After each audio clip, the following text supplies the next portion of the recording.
ꯊꯧꯔꯝ ꯇꯥꯕꯤꯔꯤꯕ ꯑꯃꯗꯤ ꯃꯤꯠꯌꯦꯡ ꯇꯥꯕꯤꯔꯤꯕ ꯃꯌꯥꯝ ꯄꯨꯝꯅꯃꯛꯄꯨ ꯄꯨꯁꯄꯔꯥꯅꯤ ꯂꯥꯏꯁ꯭ꯔꯝꯅ ꯑꯃꯨꯛꯀ ꯍꯟꯅ ꯇꯔꯥꯝꯅ ꯑꯣꯛꯆꯔꯤ ꯏꯀꯣꯛꯅꯣꯅ ꯈꯨꯔꯨꯝꯖꯔꯤ ꯑꯉꯥꯡꯒꯤ ꯊꯧꯔꯝꯗ ꯁꯤꯖꯤꯟꯅꯖꯒꯗꯕ ꯑꯩꯈꯣꯏꯒꯤ ꯀꯣꯟꯇꯦꯛ ꯅꯝꯕꯔ 7005 707 808 नंबर अमुक्तंग हना निक्सिंगजगे 7005 707 808 नंबर सिदा कॉल तौबियु अदोमगी इचा इसु सिंग सरुक याहनबियु अंगांगी थौरमदा तराम नौचरी मा सुसिला चेमबेम कक्सिंग सरनबीर इबुंग सबीर माइबम इचे सइनबियुम नाम इमामेम जौबी इमा सोबिता सोइबम इमाबे मनिंग थौखोंग इमाबे मोला कोनसम इचे लोली माइबम इमा मनी तोंबियुम नाम तरामना उक्चरी पुमनमक लाइफता यांगमु मतमदा लेंसिनबिरकलिबु खुदिंगमक निनि नावरेम इबेमहन इचे रोसोबती इचे मंदाय लांगबम सरबिजोय तोंब्रम लेंसिनबिरकलिबा पुमनमक तरामना उक्चरी पाउंजेंता कका खंबायंगमेन अहनबा कॉल लौखचगे अंगांग सिंगी कुमहै अमुक येंगमिनसी हेलो गुड आफ्टरनून कई ममिंग कौगे I खंगाबोक्तगी मिसना कई जांग सागे मिसना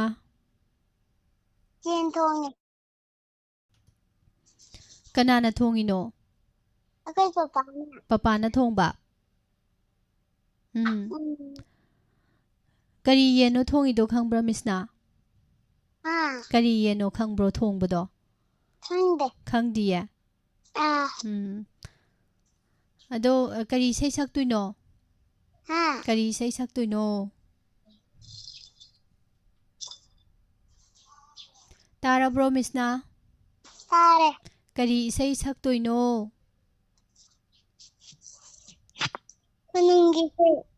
खुनुंग इसै इमाई Pema हौरो अदुदि Hauragimi. हौरो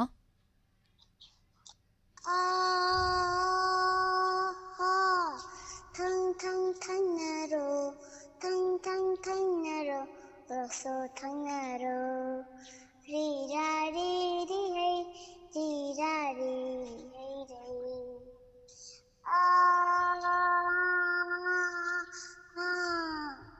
Majinda uyale, no majinda uyale. Continue hard, don't take a talk. Ra ri ri hey, ra ri hey hey.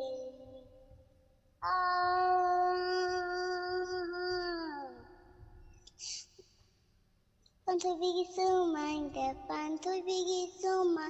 Lesson pana, hi lesson pana, sairam bakana no da. Ri ra ri ri hey, ri ra ri hey hey. Kanate pantoi bi kana sunate toi bi lentu no pongana pantoi bi bu pambai gide timpana hai le timpana saiba nida ri ra ri ri hey ri ra ri hey re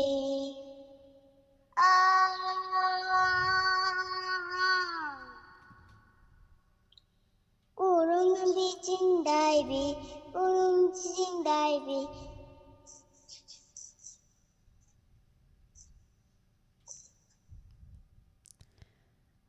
makhataro nakuna nama hai nakuna nama tinto kodop sibige ri ra ri ri hey ri ra ri hey re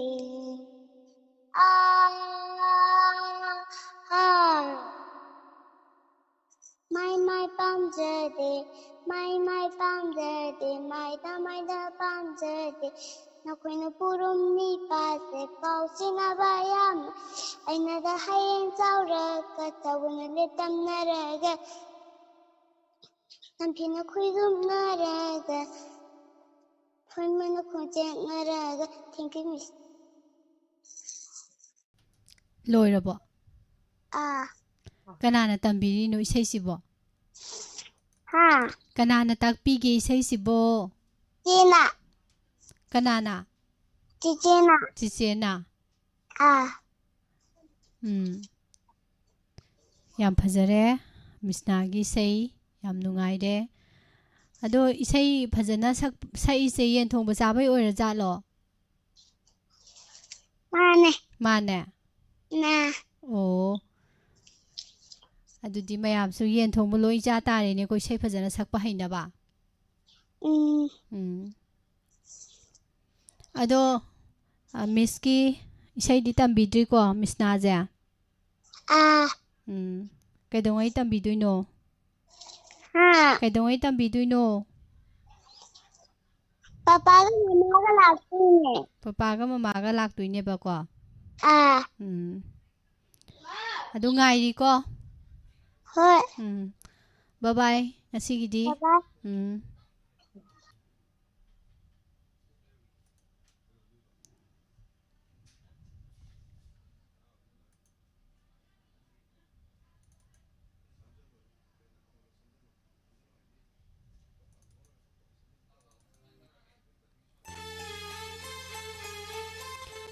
Mathangi call lokachage hello hello good afternoon tarabo kay maming kauge call toray sibo Alia. Alia Alia kay lamday no Ningkaw na. kay lamdagi hay ba Ningkaw na day. ado Alia kay daw duy no isay saktuira hawro adudi hawro ko Alia hawro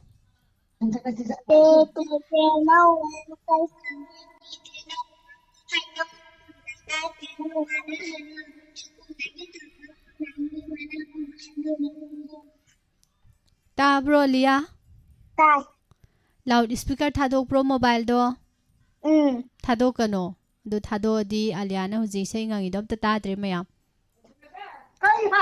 loud speaker thadok ta bida na kong do phajana pusilo chimban mayada aduga phajana chalo ko hawro te na wa kai sampat ki te na wa hainau na mullaga te na wa na harawi udagi chauba khangnangni mana pumba hainau ni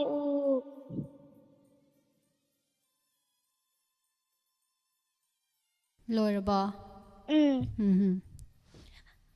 Alia class kya kare class 1 kare buko kay school da tambano Memorial da hayeng wa jaro kay oini Alia di doctor kay gino doctor oiduja papa no oihanni haibagi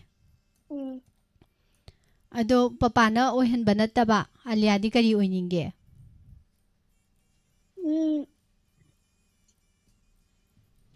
ai doctor oininge do doctor dum oininge ba ado lai kyam para ba lai ti kyam para ge doctor oina ba mayam pare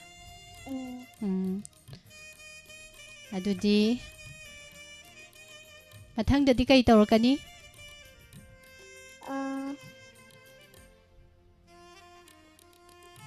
isay sakpa haybro hayya adudi mathang dadi isay fajaba mamuk sakto asiko adudi yare ko bye bye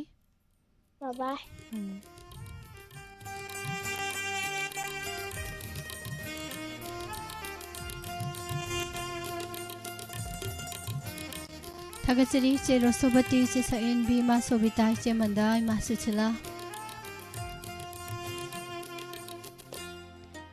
Sir Ningthem Kharibam Daram Nokjai Bung Sabir Ima Ibema Ningthau Khong Padama Devi Ibung Anjan Hojai Ngakpa Madam KSS Renubala Ngangi Thorom Yam Nungaina Handokpire Je Bijya Sadokpam Taram Nokjari Mamem Chobingangom Loinina Facebook Live to Labiri Basinga Kasamarendra Acho Banandaibam Nauboigi Korang Nangairakpa Taiwan Nare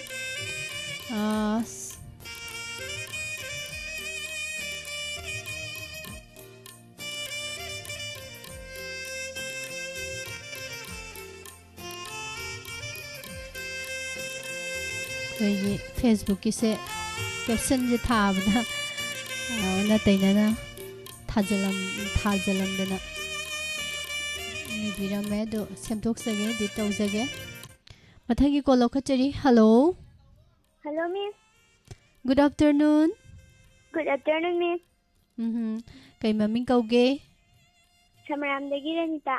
ꯁꯝꯕ꯭ꯔꯥꯝꯗꯒꯤ ꯔꯅꯤꯇꯥ Ranita. ꯅꯨꯡꯉꯥꯏꯔꯤꯕꯣ ꯔꯅꯤꯇꯥ Miss Nungai. ꯀꯩ ꯏꯟꯁꯥꯡ ꯆꯥꯔꯒꯦ Ironba. ꯏꯔꯣꯝꯕ ꯆꯥꯔꯦꯕꯀꯣ ꯉꯥꯗꯤ ꯌꯥꯎꯗ꯭ꯔꯣ Yaudu. ꯌꯥꯎꯗꯦ ꯑꯗꯣ ꯔꯅꯤꯇꯥ ꯏꯁꯩ ꯁꯛꯇꯣꯏꯔꯥ ꯁꯩꯔꯦꯡ ꯊꯤꯗꯣꯏꯔꯥ Isay saktoyni, Miss. ꯏꯁꯩ ꯁꯛꯇꯣꯏꯅꯦ ꯍꯧꯔꯛꯑꯣꯀꯣ ꯑꯗꯨꯗꯤ Hoy. ꯍꯧꯔꯛꯑꯣ Laiyam laksuna thingera, police laksuna pagera, kapkanba laksuna papkera, ngabong khawdabu namgera, ainabu nungshiraba, ainabu pamjaraba, ainabu ngawjaraba, thawaina tajaraba, ngawgera paigera yungera khorgera ho.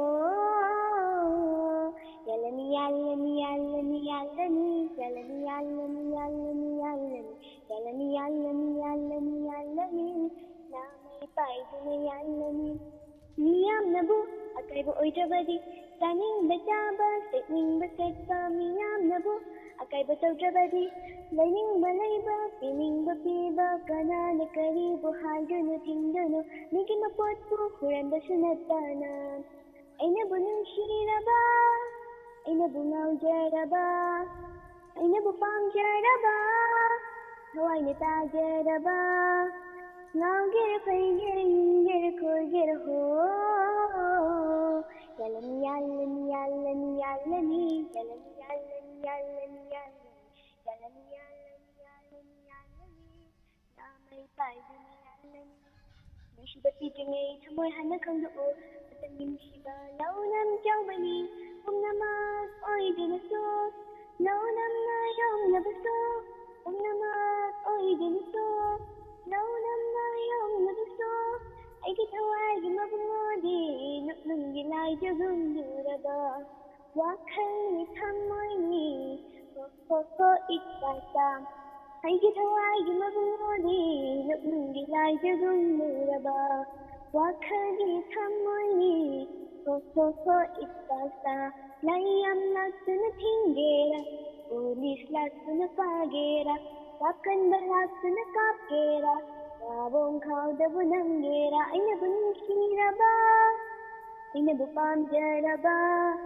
ainabu ngawjaraba thawaina tajaraba ngawgera paigera yungera khorgera ho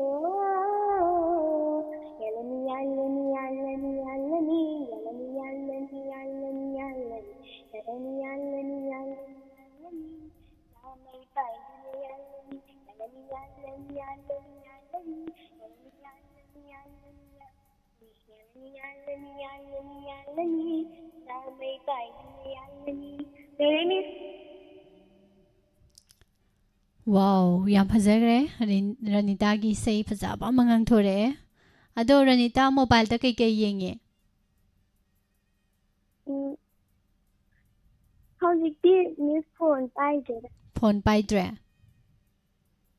ꯑꯗꯣ ꯀꯩꯀꯩ ꯁꯥꯟꯅꯩ ꯁꯥꯟꯅꯕ ꯌꯨꯝꯗ ꯂꯩꯕ ꯀꯥꯟꯗ school ꯆꯠꯇꯕ ꯀꯥꯟꯗ School chattabada imanabiga adum laidi sanabsu yaw ꯂꯥꯏꯗꯤ ꯁꯥꯟꯅꯕꯁꯨ ꯌꯥꯎꯋꯦꯕꯀꯣ ꯃꯣꯕꯥꯏꯜꯗꯤ ꯌꯦꯡꯗ꯭ꯔꯦꯕꯀꯣ ꯃꯣꯕꯥꯏꯜ ꯌꯦꯡꯗꯕꯒꯤ ꯚꯦꯔꯤ ꯒꯨꯗ ꯑꯉꯥꯡꯅ ꯃꯣꯕꯥꯏꯜ ꯌꯥꯝ ꯌꯦꯡꯕ ꯌꯥꯗꯦꯀꯣ ꯏꯁꯩ ꯌꯥꯝ ꯐꯖꯅ ꯉꯥꯡꯊꯣꯔꯛꯑꯦ ꯑꯗꯣ ꯏꯁꯩꯁꯦ ꯀꯅꯥꯅ ꯇꯝꯕꯤꯒꯦ ꯔꯅꯤꯇꯥ Miss Wahong akhoi chena adum mai phone da isai thabada taraga ꯇꯤꯆꯦꯅ ꯏꯁꯩ ꯇꯥꯔꯒ ꯂꯩꯕ ꯀꯥꯟꯗ ꯔꯅꯤꯇꯥꯅ ꯐꯥꯍꯧꯔꯤꯅꯦꯕꯀꯣ ꯇꯥꯔꯒ ꯃꯔꯝ ꯌꯥꯝ ꯃꯣꯛꯑꯦ ꯃꯊꯪꯗꯁꯨ ꯐꯖꯕ ꯑꯃ ꯁꯛꯇꯣꯛꯁꯤꯀꯣ ꯑꯗꯨꯗꯤ Hoy Miss ꯑꯗꯨꯗꯤ ꯃꯊꯪꯒꯤ ꯀꯣꯂꯔꯗ ꯑꯃꯨꯛ ꯈꯨꯗꯣꯡꯆꯥꯕ ꯄꯤꯃꯤꯟꯅꯔꯁꯤ ꯊꯥꯒꯠꯆꯔꯤ guiding ꯂꯨꯄꯥꯟꯃꯩ Iche sadokpam Bijaya ngasi se ise gi birthday ni na haiba male. Happy birthday Iche Bijaya laima. Iche gi birthday numit na lakpada che na tauru ba thabak thorom khuding da mai pak ba khulou palo ba laitaba tauge khanba thabak khuding mak pangthok pa ngamba anai yaudaba oibiu. Nauna langsin birak liba mayam pum nama taram na ukjeri ibung somen chograk pa micheri na hidam jesak inbi ima susila laibiri basing langsin birak liba sing ise santi lai shrom padama sar ranabir paung zenta laibiri ba langsin birak liba kuding ma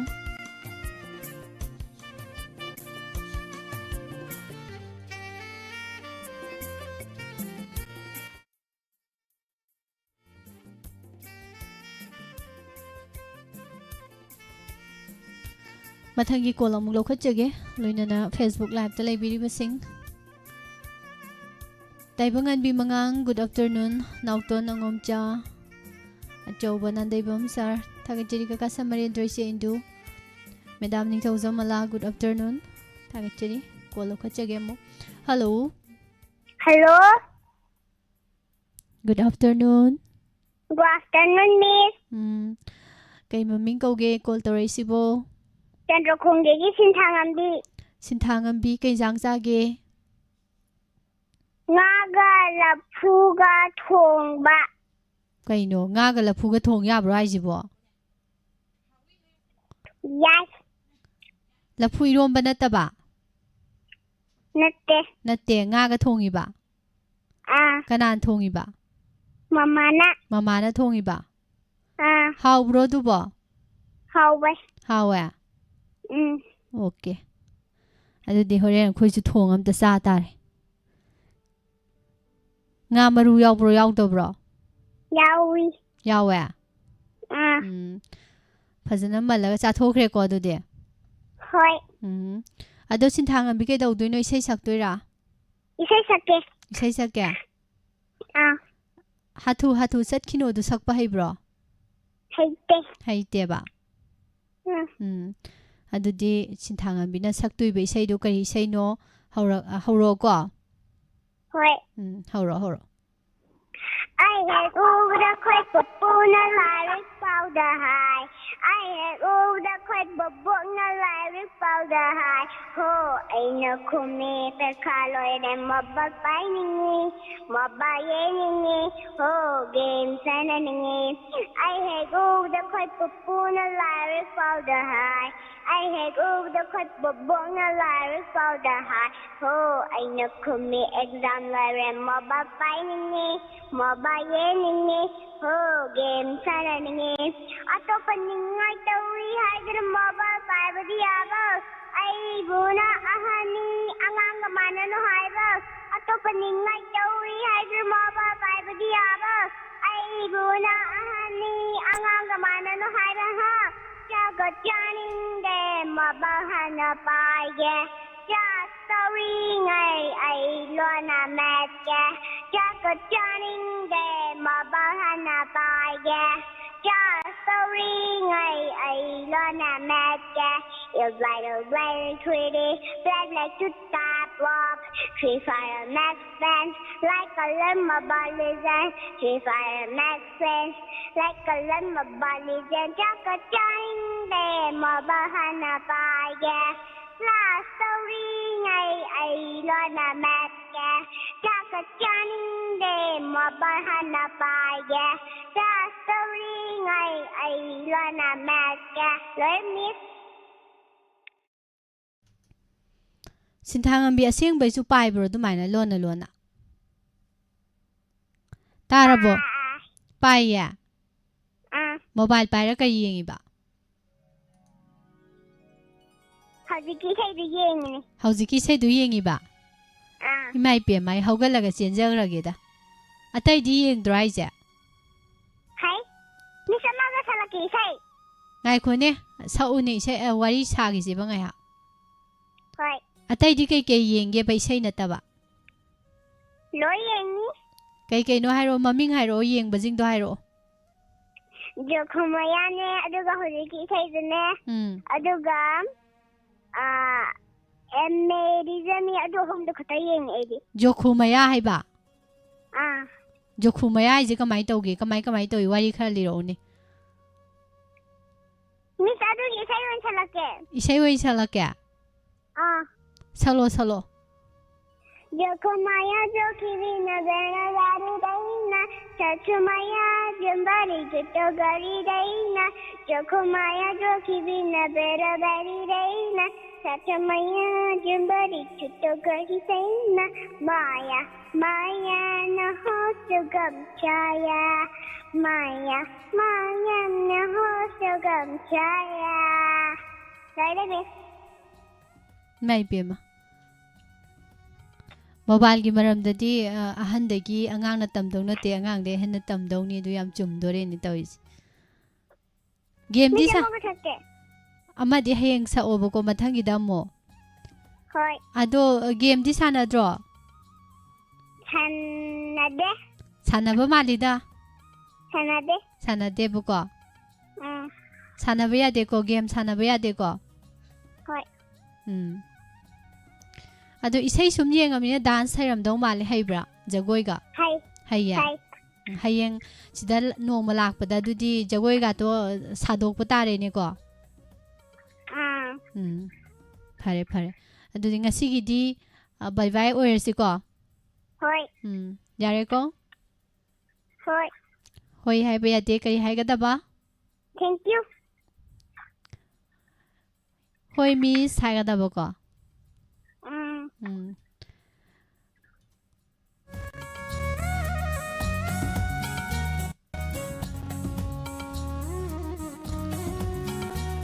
ꯑꯉꯥꯡꯁꯤꯡꯒꯤ ꯁꯨꯝ ꯀꯤꯔꯛꯀꯗꯣꯔꯦꯗ ꯑꯩ ꯂꯥꯁꯇꯅꯦ ꯑꯩ ꯉꯥꯎꯔꯒ ꯂꯩꯍꯧꯗꯅ ꯁꯣꯏꯔꯣꯏ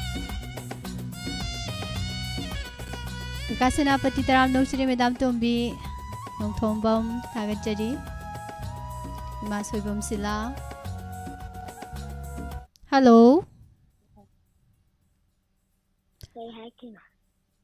good afternoon ꯍꯥꯏꯔꯛꯑꯣ Good afternoon, Miss. ꯀꯩ ꯃꯃꯤꯡ ꯀꯧꯒꯦ Pamhaiba. ꯄꯥꯝꯍꯩꯕ ꯌꯥꯝ ꯐꯖꯩꯌꯦ ꯃꯤꯡꯁꯦ ꯄꯥꯝꯍꯩꯕꯁꯦ ꯀꯩ ꯂꯝꯗꯩꯅꯣ Ningomban Pamhaiba. ꯅꯤꯉꯣꯝꯕꯝ ꯄꯥꯝꯍꯩꯕ ꯀꯩ ꯂꯝꯗꯒꯤ ꯂꯩꯔꯣꯡꯊꯦꯜꯗꯒꯤ ꯄꯥꯝꯍꯩꯕ ꯀꯔꯤ ꯇꯧꯗꯣꯏꯅꯣ ꯏꯁꯩ ꯁꯛꯇꯣꯏꯔꯥ ꯔꯥꯝꯁ ꯑꯗꯨꯗꯤ ꯍꯧꯔꯛꯑꯣꯀꯣ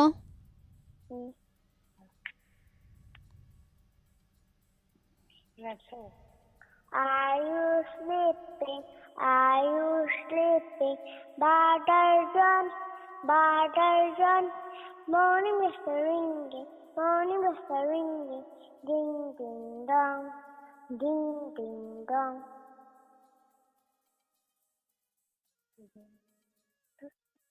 ꯂꯣꯏꯔꯕꯣ ꯄꯥꯝꯍꯩꯕ Loire. ꯀ꯭ꯂꯥꯁ ꯀꯌꯥ ꯀꯥꯔꯒꯦ ꯄꯥꯝꯍꯩꯕꯁꯦ Class KG2. KG2 ꯀꯥꯔꯦ ꯀꯩ ꯁ꯭ꯀꯨꯜꯗ ꯇꯝꯕ ꯅꯨꯡꯒꯥꯏꯗ ꯀꯩ ꯍꯥꯏꯕꯅꯣ ꯃꯌꯦꯛ ꯁꯦꯡꯅ ꯍꯥꯏꯔꯛꯑꯣ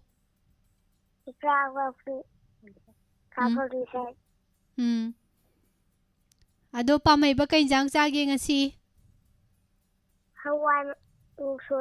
ꯍꯋꯥꯏ ꯃꯨꯁꯣꯔꯤ ꯀꯅꯥꯅ ꯊꯣꯡꯒꯦ ꯃꯃꯥꯅ ꯊꯣꯡꯕ ꯃꯃꯥꯏ ꯃꯃꯤꯡ ꯀꯩ ꯀꯧꯏ ꯃꯃꯥꯏ ꯃꯃꯤꯡ ꯕꯕꯤꯇꯥ ꯍꯌꯦꯡꯋꯥꯏ ꯆꯥꯎꯔ ꯀꯩ ꯑꯣꯏꯗꯣꯏꯅꯣ ꯄꯥꯝꯍꯩꯕꯁꯦ ꯗꯣꯛꯇꯔ ꯗꯣꯛꯇꯔ ꯁꯨꯝ ꯑꯣꯏꯕ ꯌꯥꯗꯦ ꯑꯇꯩ ꯑꯃ ꯍꯥꯏꯔꯛꯑꯣ ꯀꯩ ꯑꯣꯏꯗꯣꯏꯅꯣ ꯍꯥꯏꯔꯛꯑꯣ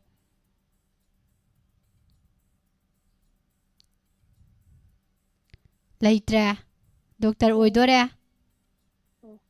ꯑꯣꯏꯗꯣꯔꯕꯣ ꯑꯣꯏꯗꯣꯔꯦ ꯑꯗꯨꯗꯤ ꯂꯥꯏꯔꯤꯛ ꯃꯌꯥꯝ ꯄꯥꯊꯣꯛꯎꯀꯣ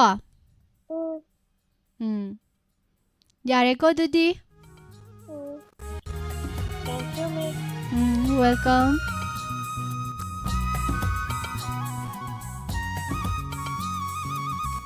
Ima Ronita Guroribam Kuire Ima se udaba Lamhin bi oire ai Gyan tabi yung oiro kay dorage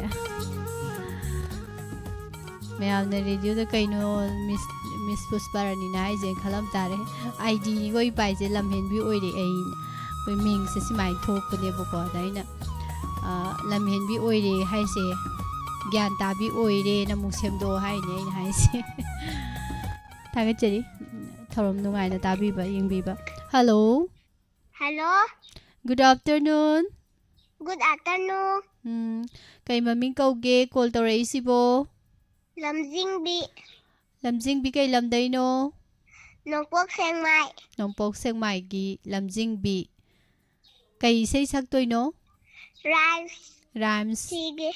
ꯍꯧꯔꯛꯑꯣ ꯑꯗꯨꯗꯤ मछली जल की रानी है जीवन पुष्का पानी है हाय लगा डर जाएंगे कहानी का डर जाएंगे मछली जल की रानी है जीवन उसका पानी है हाय लगा डर जाएंगे कहानी का डर जाएंगे Lord, thank you. ꯌꯥꯝ ꯍꯩꯌꯦ ꯂꯝꯖꯤꯡꯕꯤꯁꯦ Amagazu chalakige. ꯑꯃꯒꯁꯨ ꯁꯛꯂꯛꯈꯤꯒꯦ ꯁꯛꯂꯣ yenge Sedrang masa ama, atongna nungsi greda, Stop. ꯇꯥꯕ꯭ꯔꯣ ꯂꯝꯖꯤꯡꯕꯤ ꯇꯥꯔꯕꯣ ꯀꯥꯎꯒ꯭ꯔꯦ Hantakida musagwage. ꯑꯧ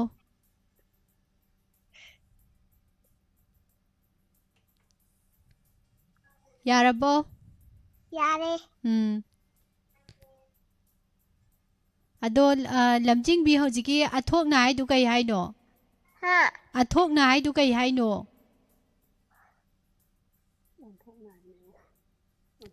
ꯑꯣꯟꯊꯣꯛꯅ ꯅꯨꯡꯁꯤꯈ꯭ꯔꯦꯗ ꯍꯥꯏꯗꯧ ꯅꯠꯇ꯭ꯔꯣ ꯑꯊꯣꯛꯅ ꯍꯥꯏꯁꯤ ꯀꯩ ꯍꯥꯏꯅꯣ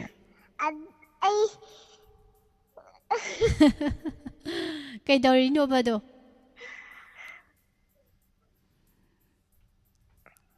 ꯑꯣꯟꯊꯣꯛꯅ ꯍꯥꯏꯔꯧꯅꯦ yenge ꯐꯖꯕ꯭ꯔꯥ yenge Atona nungsigreda. ꯑꯣꯟꯊꯣꯛꯅ ꯅꯨꯡꯁꯤꯈ꯭ꯔꯦꯗ ꯂꯝꯖꯤꯡꯕꯤꯁꯦ ꯂꯝꯖꯤꯡꯕꯤ ꯍꯌꯦꯡꯋꯥꯏ ꯆꯥꯎꯔ ꯀꯩ ꯑꯣꯏꯗꯣꯏꯅꯣ ꯗꯣꯛꯇꯔ ꯑꯣꯏꯗꯣꯏꯕ ꯑꯗꯨꯗꯤ ꯃꯤꯁꯁꯨ ꯍꯌꯦꯡꯋꯥꯏ ꯈꯔ ꯂꯥꯌꯦꯡꯕꯤꯒꯦꯔꯣ ꯂꯥꯌꯦꯡꯕꯤꯒꯦꯕ ꯄꯩꯁꯥ ꯀꯌꯥ ꯂꯧꯅꯤ ꯃꯤꯁꯅꯦ ꯑꯅꯥꯕ ꯌꯦꯡꯕꯒꯤꯅꯦ ꯄꯩꯁꯥ ꯀꯌꯥ ꯂꯧꯗꯣꯏꯅꯣꯕ Paysa amta lawroida. ꯑꯁ ꯃꯃꯥꯗ ꯍꯪꯉꯒ ꯍꯥꯏꯔꯛꯏꯁꯤ ꯌꯦꯡꯉꯨ ꯐꯔꯦ ꯑꯗꯨꯗꯤ ꯑꯗꯣ ꯃꯊꯪꯗ ꯑꯃ ꯁꯛꯂꯛꯑꯣꯀꯣ ꯑꯃꯨꯛ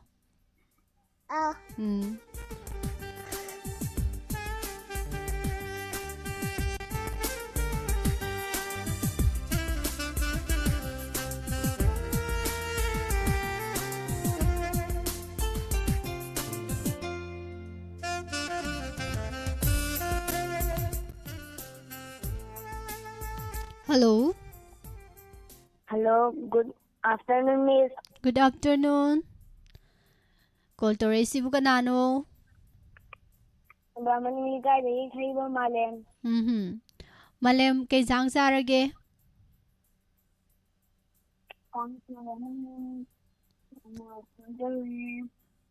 Malem mobile do karay da thamino loudspeaker thadok pro. Nakong mayada pusalo aduga chimban mayada thammo aduga khumo ko kay jang sare haiba malem je na puyon ba mane kang soy mane murok meton de ado hojik mayamda malem na tahan duise karino saireng adudi horoko hoy madam Over the mountain, over the plain, over the rivers, here come the train, carrying passenger, carrying mail. Do you study and my study That is good to see. Thank you, Miss. Malem Sering say yengaga pariro. Yengaga padabin. Yengaga padeboko. Ado hayong ay charo kay oini. Police officer. Police officer oine ba. Like yang parage.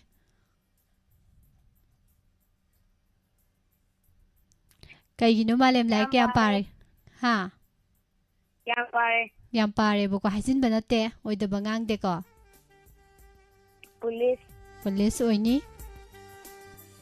Ado malem mobile yang bra. Tabro malem. Tayo, Miss. Mobile yang bro. Hindi. Yang de. Oy da bangang baya de ko yang adi yengi haga ba. Kay yenge hangduine boko yang adi. Apata ba yang amadi madu patte na mayam na haidui boko. Apa ba yang adi du yang ba pai hadi mayam loi ta horadi atay mayam tari ba mayam su loina apa ba do tawduine boko induine boko.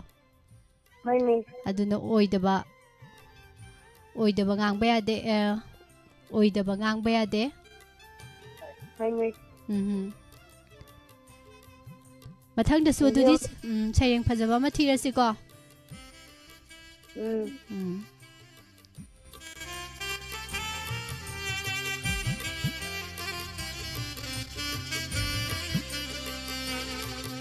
Thagachiri taram nokchiri iche mutum promila Jelina Lorembam Madam Victoria taram nokchiri Jelina Ima Susila iche Bijaya Padama Devi Konjengbam Madam Taruni Kamong Mayalekai taram nokchiri Sarbagira Ningthauzam Ima Soibam Sila Ima Mem Chaubi Ibung Anjan Hozai Ngakpa Ima Bimola Konsam Madam Renu Toisam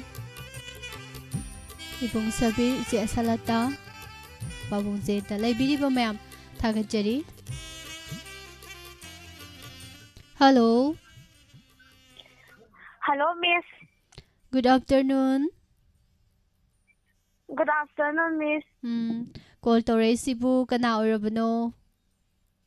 Waikom Isabila. Kari Waikom kari haba? Isabila. Isabila.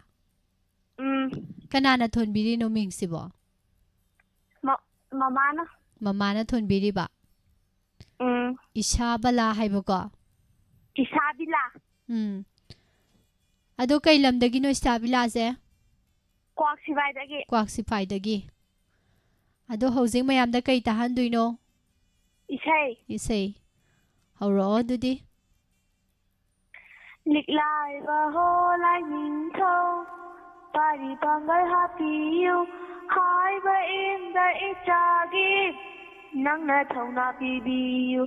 Thâu na rêu di jingu o.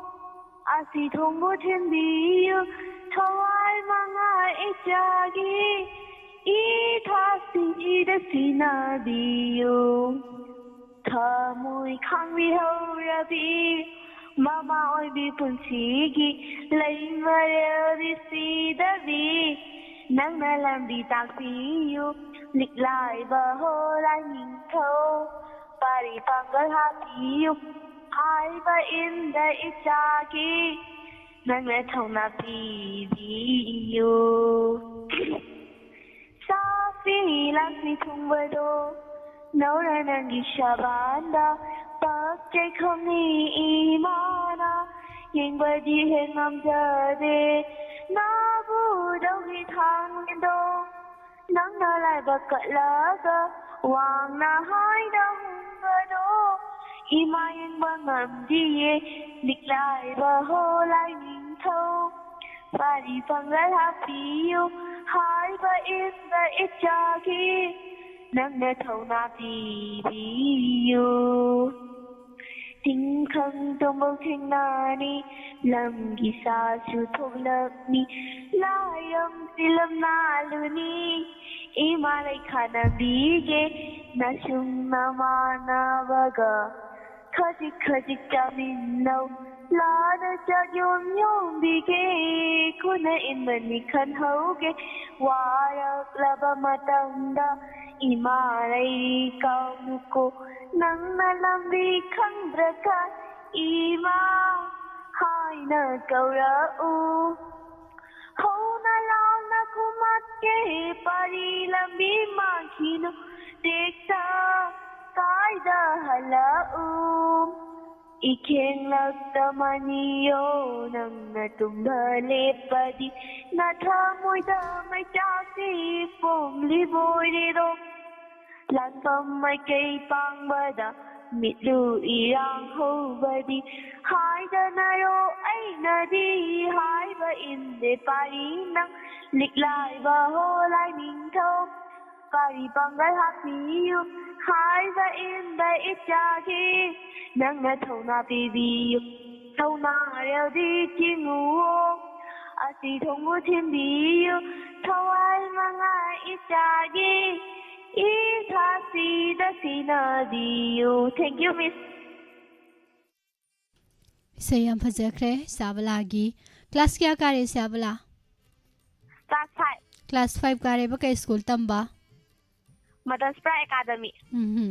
Isay Tambro? Tamde. Tamdeba. Tamduiro? Tamdine. Tamduine. Tamduine Hairo Isabla? Tamdine ba? Kanada Tamni? Oza Kanada Tamni? Jijipudi tamdri ozapudi masakhangtri. Oza Masakhangdri ba? Ado Isabla na ne? Khwaidagi ngauzaba, pamjaba, sesakpa. Leibro? Singer oini. Singer oiduine boko ado singer da ne sesakpa sesakpi mayam leije. Tarabra Isabla? Taye. Mayam leije sesakpa sesakpi mayam leidana. Makhoi mayam maraksidagi Isabla na khwaidagi pamjaba singer se kanano haiba. Binita Laishram. Benita Laishram ko. Do yam nungaire Isabla isay phajana ngangthore hujiki isay sidi kanana sakpuno khangabo. Khange. Hauji Isabla an sakibado. Kanana sakpune haiba. Pretty.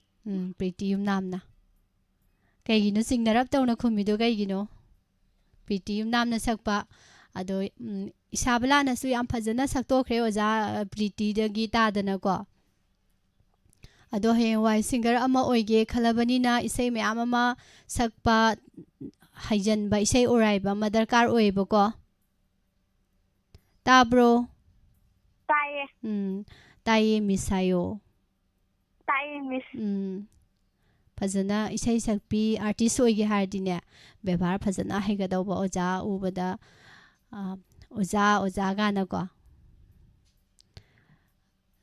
Tawgadaba bebar lamchet bebar phajagadaba. Yare ko ado mathangdasu Isabla gi isay phajaba mangairaga leiramage ko adudi. Yes, miss. Yes, Miss Harji ai. Zamanai ko. Yare, bye bye. Bye bye.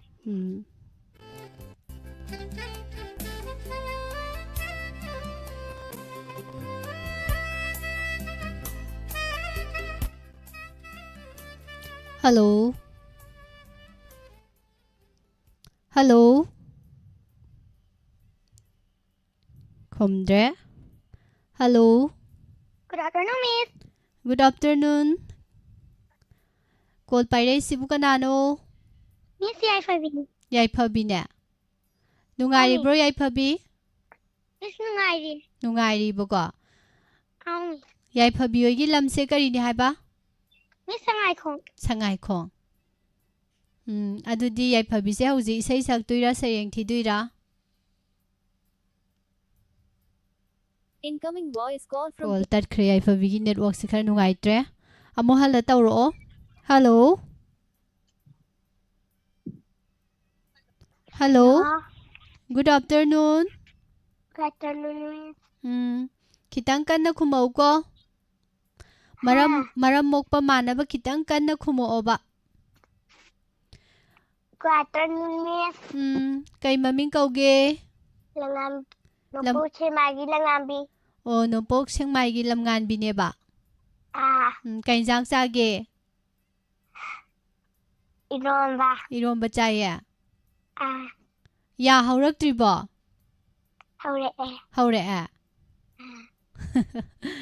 Adu ji rams thi dui ra kay daw dui no lam ngan bi? Rams. Do pilaya.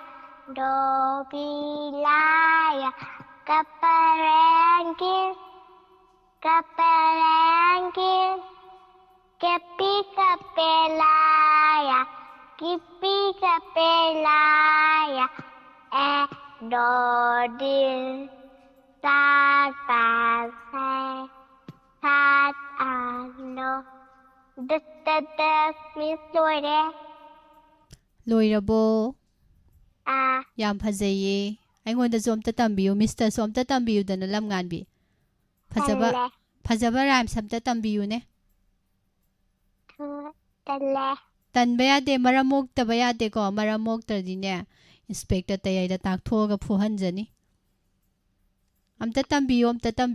Rams phajaba amta tambiro ne. Hoy. Adudi kay rams thi dui no horo.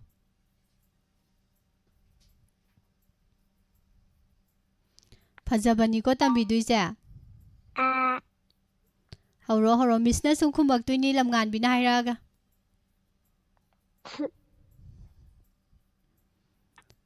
Hairo ko Miss ti ngai rabani ko. Pusi ako'y punsi. Panakam panken pani. Nai tun tapa kawen. Kay nalay sa pani. Dona tapa sa sayit. Lai khe palam pani. Mapun oy na layla. Kanak khe palam moy. Maram asilay bana. Usia ko'y punsi. Miss Roida. Tambiyo haraga mathanda oi shaktokre do ai mathangda saglage ko adudi amo Miss na mu mathangi da mu saglage ko. Kanda slaka.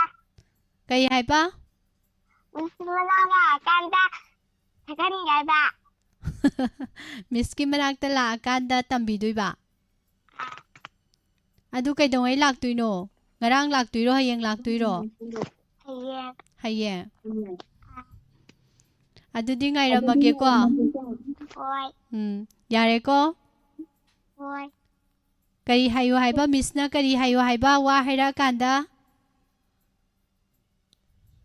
Hoy Miss haiga dabane habadu kaura ba.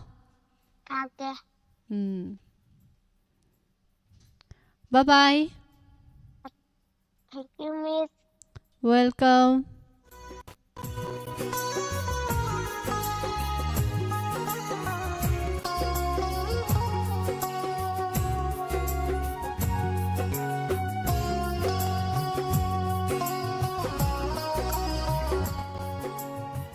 Ise mutum lang lembi taram nok cheri thagat cheri.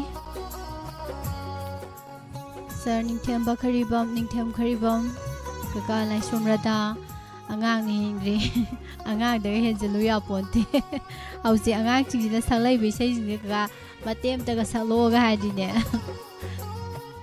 sei ji sanglak ta di angang ola ni har sine dum on grani yam hai sangle hausi ga ni angang sing ji di moi matam gi sei oi tori mane kangsoi ta da balo ai ID je ja ni no si me loi phajab loi de ita sui ge toba salam chama taram nok cheri thagat cheri dam kon thau zamala kang soi ta da kain sang sarage sar no mai tem premananda taram nok sari thagat cheri hana matam su loi sile Suresh Singh, good afternoon. Ning TV, J. Promila, Ima Rosemary Dreambom, Langamba Kuman, Thagachari, Hana. Sara Khaidem Ton Chandra Taram No Cheri Thagat Cheri Madam Bijenti Ningombam Hibung Sabir Live chat ta lengsin biribo mayam pumna makpo Taram No Cheri Angak pani ko angang singse Mathangi call amo muk lokhasage Hello Hello, good afternoon, Miss. Good afternoon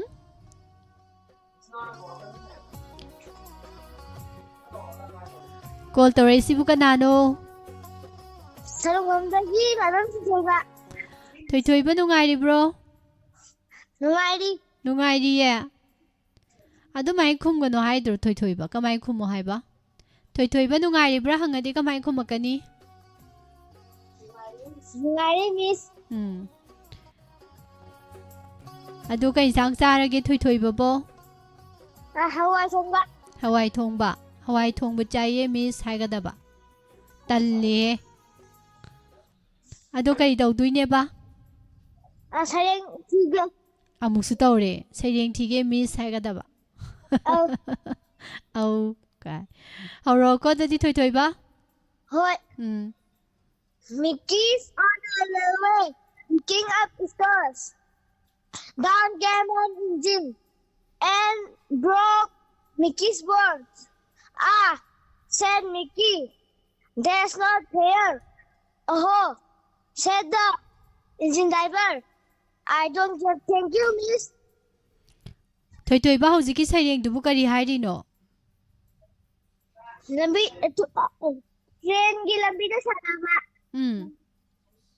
Sanaba kaidawi haiba Sanaba. Sanaba Train gi lambi da sanaw hairo sanagano hairo Sanade hawa. Sanade na haiba Sanaba. Kanana tambige sigi kaino se English ki saireng se ka Miss ki maming kai kauge Mona Lisa kawe masak phajabro Fazai? Phajaiya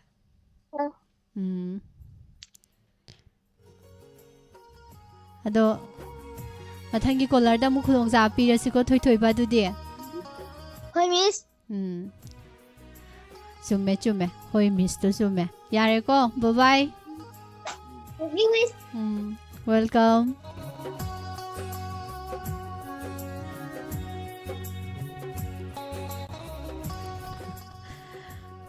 Thagachari matam su loisale call ama tanga lokhachagi ge angang sing se hei crane hai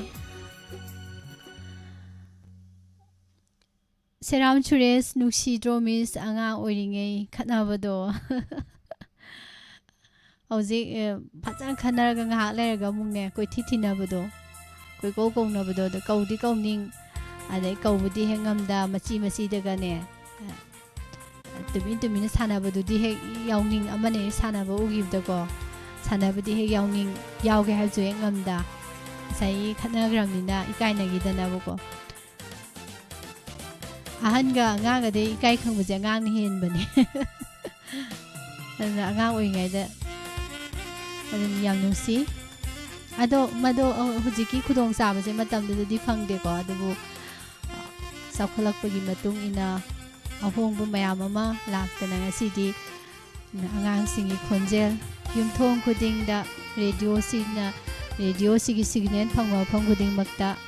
Tungan balamdam da laiba ngang sigi khonjel taba khoi masen taminari phangi haitare haija ba mayam anga pa thajaru da mayam amsu angang sing sidagi khoina uba amadi taba phangi dana asigi aroi ba ko lokhachage Hello Good afternoon Tarabo Tare mama da loudspeaker thado kanu hayo mobile do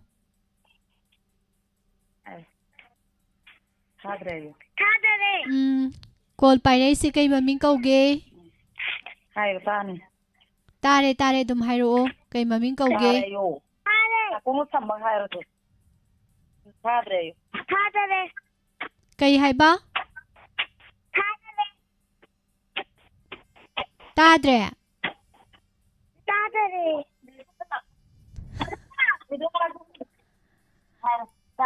ꯇꯥꯔꯕꯣ ꯇꯥꯔꯦ ꯀꯩ ꯃꯃꯤꯡ ꯀꯧꯒꯦ ꯑꯩ ꯁꯩꯔꯦꯡ ꯊꯤꯔꯦ ꯀꯩ ꯍꯥꯏꯕ ꯁꯩꯔꯦꯡ ꯁꯩꯔꯦꯡꯗꯤ ꯑꯗꯣ ꯀꯩ ꯃꯃꯤꯡ ꯀꯧꯒꯦ ꯍꯥꯏꯕ ꯇꯥꯔꯦ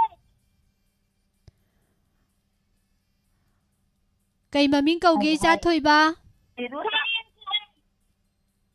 ꯀꯩ ꯍꯥꯏꯕ ꯁꯤꯂꯩꯃ ꯀꯧꯋꯦ ꯁꯤꯂꯩꯕ ꯁꯤꯂꯩꯃ ꯀꯧꯋꯦ ꯀꯩ ꯂꯝꯗꯒꯤ ꯁꯤꯂꯩꯃ ꯁꯤꯂꯩꯃ ꯀꯩ ꯂꯝꯗꯒꯤꯅꯣ ꯁꯤꯂꯩꯃ ꯏꯆꯥꯊꯣꯏꯕꯤꯅꯦ ꯀꯩ ꯂꯝꯗꯒꯤꯅꯣ ꯁꯤꯂꯩꯃ ꯀꯩ ꯂꯝꯗꯒꯤꯅꯣ ꯉꯁꯤ ꯐꯨꯕ ꯇꯥꯔꯦ ꯉꯁꯤ ꯎꯈꯣꯡꯁꯥꯡ ꯃꯃꯥꯡ ꯂꯩꯀꯥꯏꯗꯒꯤ ꯑꯗꯣ ꯍꯧꯔꯛꯑꯣ ꯁꯩꯔꯦꯡ ꯍꯧꯔꯛꯑꯣ ꯍꯥꯏꯔꯛꯀꯅꯨ ꯍꯣꯏ ꯏꯃꯥꯗꯨꯅ ꯁꯩꯔꯦꯡ ꯍꯧꯔꯛꯑꯣ ꯁꯩꯔꯦꯡ ꯍꯧꯔꯛꯑꯣ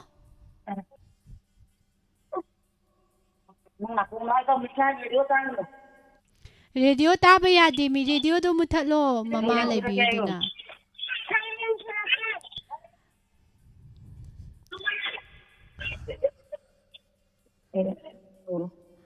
ꯁꯩꯔꯦꯡ ꯍꯧꯈ꯭ꯔꯣ ꯁꯩꯔꯦꯡ ꯍꯧꯔꯛꯑꯣ ꯃꯤ ꯁꯩꯔꯦꯡ ꯍꯧꯈ꯭ꯔꯣ ꯅꯣꯡꯅ ꯅꯨꯡꯁꯥ ꯊꯣꯛꯂꯛꯂꯦ ꯎꯔꯨꯝꯉꯩ ꯃꯇꯝꯈ꯭ꯔꯣ ꯍꯥꯎꯔꯩꯕꯤꯒꯤ ꯏꯪꯈꯣꯜꯗ ꯂꯁꯤꯡ ꯄꯣꯂꯥꯡ ꯐꯧꯕꯅꯤ ꯍꯨꯏꯅ ꯌꯦꯟꯅ ꯆꯣꯛꯈꯤꯅꯤ ꯀꯣꯂꯥꯔꯥꯕ ꯇꯤꯡ ꯇꯤꯡ ꯃꯤꯁ ꯂꯣꯏꯔꯦ ꯁꯤꯂꯩꯃ ꯇꯥꯔꯕ ꯁꯤꯂꯩꯃꯁꯦ ꯉꯥꯡꯅ ꯁꯛꯅꯕ ꯌꯥꯝ ꯋꯥꯗꯧꯔꯤꯗ ꯑꯩ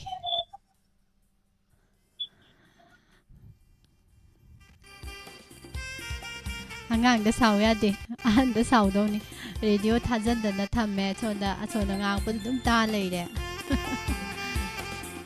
ꯑꯗꯣ ꯃꯌꯥꯝ ꯀꯩꯅꯣ ꯀꯣꯜꯕꯨ ꯇꯧꯔꯛꯑꯗꯤ ꯀꯣꯜꯕꯨ ꯐꯪꯈ꯭ꯔꯗꯤ ꯔꯦꯗꯤꯑꯣꯗꯒꯤ ꯂꯥꯞꯊꯣꯛꯄꯤꯔꯛꯑꯣ ꯔꯦꯗꯤꯑꯣꯗꯣ ꯃꯨꯊꯠꯄꯤꯈ꯭ꯔꯣꯅ ꯍꯥꯏꯕꯗꯣ ꯉꯁꯥꯏꯒꯤ ꯑꯉꯥꯡꯗꯨꯗꯤ ꯑꯗꯨ ꯈꯪꯄꯣꯟꯇꯦꯕ ꯑꯗꯨꯅ ꯑꯉꯥꯡꯗꯗꯤ ꯁꯥꯎꯔꯨ ꯌꯥꯄꯣꯟꯇꯦꯕ ꯑꯍꯟꯁꯤꯡ ꯂꯩꯕꯤꯔꯤꯕ ꯑꯍꯟꯁꯤꯡꯒꯤ ꯑꯗꯨꯗꯤ ꯑꯍꯟꯁꯤꯡꯒꯤ ꯃꯊꯧꯅꯦꯕ ꯁꯣꯝꯗꯁꯨ ꯑꯉꯥꯡꯗꯣ ꯁꯣꯏꯈꯤꯗ꯭ꯔꯁꯨ ꯍꯦꯛ ꯌꯦꯡꯅ ꯑꯗꯩꯗꯤ ꯁꯣꯝꯗ ꯇꯧꯔꯛꯏꯗꯨ ꯁꯣꯝꯗ ꯔꯦꯗꯤꯑꯣꯗꯁꯨ ꯍꯦꯛ ꯇꯥꯅꯤꯡ ꯇꯧ ꯂꯩꯕꯩꯅꯦꯕꯀꯣ ꯑꯗꯩ ꯄ꯭ꯔꯣꯒꯥꯝꯗꯨꯗꯗꯤ ꯑꯃꯨꯛ ꯐꯖꯗ꯭ꯔꯦ ꯁꯣꯝꯗ ꯇꯥꯔꯦ ꯇꯥꯔꯕꯣ ꯇꯥꯔꯦ ꯇꯥꯔꯕꯣ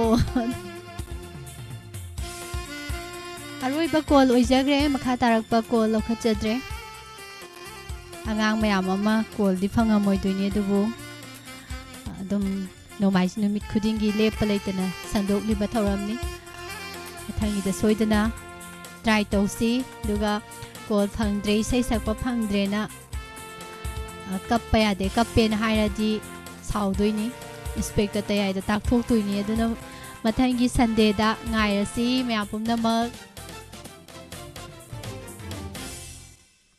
ꯉꯁꯤꯒꯤꯗꯤ ꯑꯉꯥꯡꯒꯤ ꯊꯧꯔꯝ ꯃꯇꯥꯡ ꯑꯁ꯭ꯋꯥꯏꯗ ꯂꯣꯏꯁꯤꯟꯖꯔꯦ ꯄꯨꯝꯅꯃꯛꯄꯨ ꯍꯟꯅ ꯍꯟꯅ ꯊꯥꯒꯠꯆꯔꯤ ꯏꯆꯦ ꯃꯇꯨꯝ ꯂꯥꯡꯂꯦꯝꯕꯤ ꯄꯗꯃꯥ ꯗꯦꯕꯤ ꯏꯆꯦ ꯁꯥꯗꯣꯛꯄꯝ ꯕꯤꯖꯌꯥꯂꯩꯃ ꯕꯤꯅꯥ ꯊꯧꯗꯥꯝ ꯊꯥꯒꯠꯆꯔꯤ ꯁꯥꯔ ꯅꯣꯡꯃꯥꯏꯊꯦꯝ ꯄ꯭ꯔꯦꯃꯥꯅꯟꯗ ꯁꯥꯔ ꯅꯤꯡꯊꯦꯝ ꯈꯔꯤꯕꯝ ꯀꯥꯡꯁꯣꯏꯇꯥꯗ ꯆꯥꯛ ꯂꯥꯝꯃꯛꯇꯣꯔꯦ ꯇꯥꯗꯒꯤ ꯃꯤꯡꯁꯦ ꯇꯥꯕꯗ ꯎꯕꯗ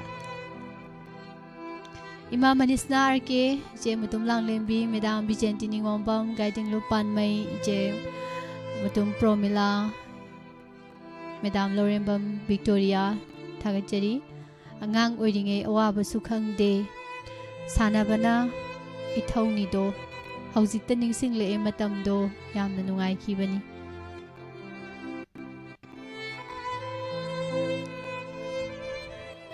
ꯃꯦꯗꯥꯝꯅ ꯅꯤꯡꯁꯤꯡꯉꯛꯄꯗ ꯑꯩꯁꯨ ꯂꯣꯏ ꯅꯤꯡꯁꯤꯡꯉꯛꯀꯗꯧꯔꯦ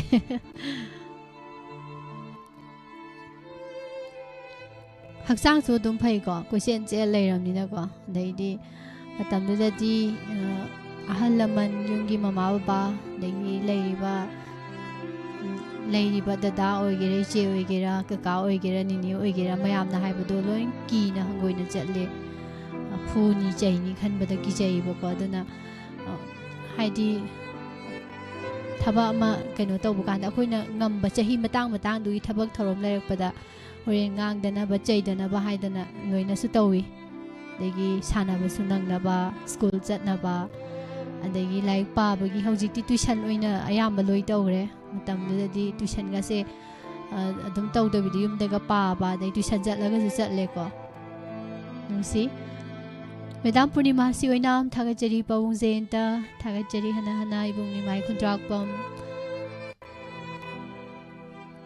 ꯊꯥꯒꯠꯆꯔꯤ ꯃꯌꯥꯝ ꯂꯣꯏꯁꯤꯟꯖꯒꯦ ꯃꯈꯥ ꯇꯥꯔꯛꯄ ꯉꯥꯏꯍꯥꯛꯀꯤ ꯃꯇꯨꯡꯗ ꯄꯨꯛꯅꯤꯡꯒꯤ ꯋꯥꯔꯣꯜ ꯊꯧꯔꯝ ꯑꯃꯨꯛ ꯃꯌꯥꯝ ꯄꯨꯟꯅ ꯇꯥꯃꯤꯟꯅꯁꯤ ꯁꯔꯨꯛ ꯌꯥꯃꯤꯟꯅꯁꯤ ꯄꯨꯡ 3 ꯃꯈꯥꯏ ꯇꯥꯔꯛꯄ ꯃꯇꯝ ꯉꯁꯤ ꯅꯣꯡꯃꯥꯏꯖꯤꯡ ꯅꯨꯃꯤꯠ ꯑꯣꯏꯕꯅ ꯂꯣꯟꯒꯤ ꯊꯧꯔꯝ ꯂꯩꯖꯩ ꯃꯌꯥꯝꯅ ꯊꯧꯔꯝꯁꯤꯗꯁꯨ ꯑꯃꯨꯛ ꯄꯨꯟꯅ ꯊꯦꯡꯅꯃꯤꯟꯅꯁꯤ ꯃꯌꯥꯝꯕꯨ ꯉꯥꯏꯗꯨꯅ ꯂꯩꯖꯔꯝꯒꯦ ꯁꯨꯅꯤ ꯃꯩꯁꯅꯥꯝ ꯌꯥꯝ ꯅꯨꯡꯉꯥꯏꯕ ꯃꯊꯦꯜꯅꯤꯅ ꯍꯥꯏꯕꯤ ꯐꯦꯁꯕꯨꯛ ꯂꯥꯏꯚꯇ ꯂꯦꯡꯁꯤꯟꯕꯤꯔꯛꯄ ꯅꯅꯥꯎ ꯅꯥꯃꯩꯔꯥꯛꯄꯝ ꯒꯨꯗ ꯑꯥꯐꯇꯔꯅꯨꯟ ꯆꯦ ꯏꯟꯗꯨ ꯊꯥꯒꯠꯆꯔꯤ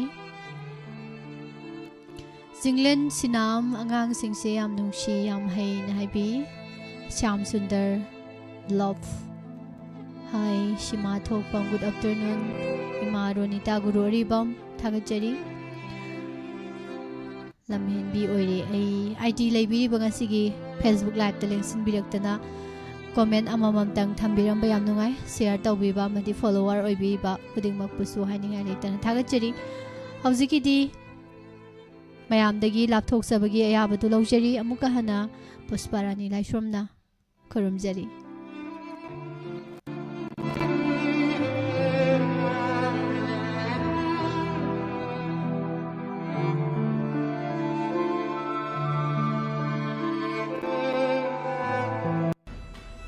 ꯊꯣꯉꯥꯝ ꯁꯥꯒꯩ ꯏꯄꯥ ꯏꯄꯨ ꯈꯨꯔꯨꯝꯖꯕ ꯆꯥꯛꯂꯣꯟ ꯀꯠꯄꯒꯤ ꯄꯥꯎꯖꯦꯜ ꯂꯥꯛꯂꯤꯕ ꯇꯥꯡ 8 ꯊꯥ 5 ꯏꯪ 2025 ꯀꯥꯂꯦꯟꯒꯤ 19ꯄꯥꯟꯕ ꯌꯨꯝꯁꯀꯩꯁ ꯅꯨꯃꯤꯠꯇ ꯑꯊꯣꯛꯄꯝ ꯑꯋꯥꯡ ꯂꯩꯀꯥꯏ ꯊꯧꯕꯥꯜꯗ ꯂꯩꯕ ꯊꯣꯉꯥꯝ ꯁꯥꯒꯩꯒꯤ ꯏꯄꯥ ꯏꯄꯨꯒꯤ ꯈꯨꯕꯝꯗ ꯆꯥꯛꯂꯣꯟ ꯀꯠꯄꯒꯤ ꯊꯧꯔꯝ ꯄꯥꯡꯊꯣꯛꯆꯔꯒꯅꯤ ꯁꯥꯒꯩꯆꯥꯁꯤꯡꯅ ꯃꯇꯝ ꯆꯥꯅ ꯂꯦꯡꯕꯤꯔꯛꯇꯨꯅ ꯁꯔꯨꯛ ꯌꯥꯕꯤꯅꯕ ꯅꯤꯡꯁꯤꯡꯖꯔꯤ ꯄꯥꯎꯖꯦꯟꯖꯔꯤꯕ ꯊꯣꯉꯥꯝ ꯁꯥꯒꯩꯆꯥ ꯑꯊꯣꯛꯄꯝ ꯑꯋꯥꯡ ꯂꯩꯀꯥꯏ ꯊꯧꯕꯥꯜ ꯀꯣꯟꯇꯦꯛ ꯅꯝꯕꯔ 9366924793 नत्रगना 986204465